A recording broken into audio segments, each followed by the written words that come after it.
அதிர்ஷ்ட தேவதையாக வருகிறார். அப்ப இவங்களுக்கு வெற்றி சின்னத்தை குறிக்கக்கூடியது எதுன்னு பார்த்தீங்கன்னு வச்சுக்கங்களேன், யானை முகம்.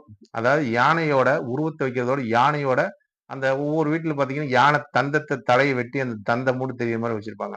அது மாரி யானையோட ஒரு தந்தத்தை இவங்க வந்து அந்த உருவத்தை மட்டும் வச்சு பார்ப்பது இவங்களுக்கு ஒரு யோகம்.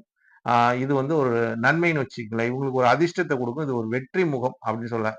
யானை முகமாவே வெற்றி தான். ஏன்னா, விநாயகருக்கே அந்த யானையோட தலத்த வச்சதுனால தான் விநாயகர் முதல் கடவுளாக விநாயகர் நம்ம வழிபடுறோம். அப்ப முதல் தெய்வமாக நம்ம விநாயகர் தான் என்று வைக்கப்படுவார். அந்த மாரி அந்த யானையோட முகம் இவங்களுக்கு வெற்றி முகமாக, வெற்றி சின்னமாக வர்றதுனால், இத அவங்க வந்து வழிபடுவது, ஒரு ஃபோட்டோ வச்சுக்குவது, வீட்ல இந்த மாரி ஒரு ஒரு படத்தை வச்சு மாட்டுவதும் உங்களுக்கு நன்மை அளிக்கும்னு வச்சுக்கங்களேன். இத பார்த்துட்டு போறதே உங்களுக்கு சிறப்பு. மலர் என்று பார்க்கும்போது, வெண்காந்த மலர் அப்படின்னு சொல்றது.